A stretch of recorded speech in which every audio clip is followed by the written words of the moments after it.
అంత తీవ్రంగా మన ఆచారాలు మార్చేసారు వాళ్ళు. గుమ్మ పాలను దావు కమ్మందనము పోయే కాఫీగత ప్రాణ కర్మ వచ్చే.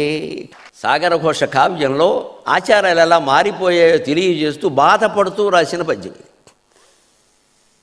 ఈ దేశంలో పాలు తాగడం మజ్జిగ తాగడమే తప్ప కాఫీ టీ తాగే అలవాట్లేదమ్మా. టీ అయినా పర్వాలేదు, తేయాకు మందే అస్సాంలో, కాఫీ మంద కాదండి.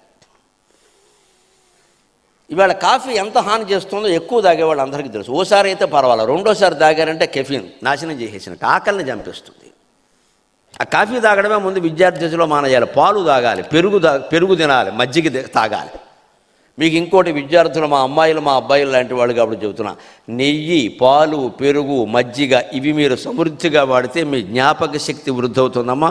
9 గంటల్లో 1000 పద్యాలు అప్పగించిన వ్యక్తిగా చెబుతున్నాను నేను. ధారణాశక్తికి ప్రత్యేకగా నూనె వాడాలి, తల కొబ్బరి నూనె రాసుకోవాలి. మీ చదువు చాలా వేడి, మీకు తెలియదు. ఇప్పుడు ఇలా కూర్చొని వింటున్నారే, వేడి, తల కొబ్బరి నూనె రాసుకుంటే చలవా, కొబ్బరి నూనె చలవా, కొబ్బరి నీళ్లు చలవా.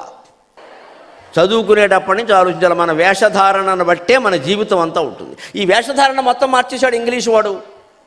పంచగట్టం చేదస్థం అయిపోయింది. ఇవాళ గొట్టాలు వేసుకుని తిరిగితే గొప్ప అయింది. ఇక్కడ ఏదో గొట్టాలు గాలి ఆడక చస్తున్నాం. ఇంకో మాట, మన యజ్ఞయాగాదులు ఎంత గొప్ప. ఈ సంతాన సాఫల్య కేంద్రాలు సాధించిన పని మొత్తం పూర్వం పుత్రకామేష్టి అనే ఒక్క యాగం సాధించింది.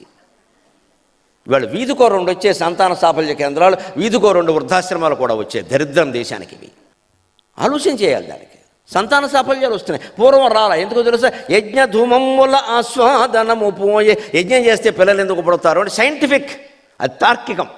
మర్రి, మారేడు, జువ్వి, జమ్మి ఇవి వాడతారు. అవన్నీ మెడికల్ ప్లాంట్స్, ఔషధపు మొక్కలు అవి.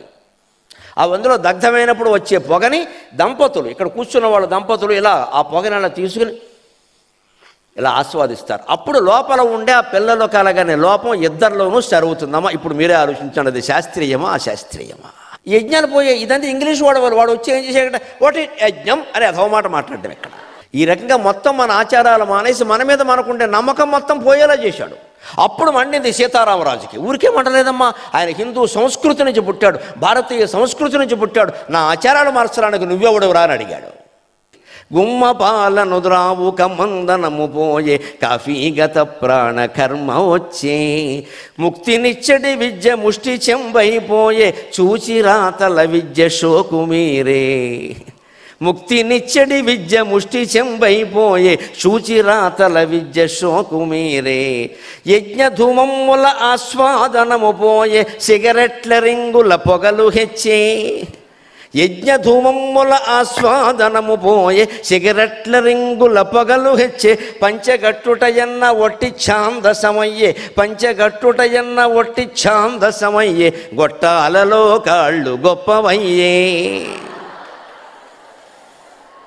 ఆత్మవిశ్వాస ఖనియైన ఆర్షజాతి, ఆత్మవిశ్వాస ఖనియైన ఆర్షజాతి తనను తాను అవమానించుకొనుట నేర్చే.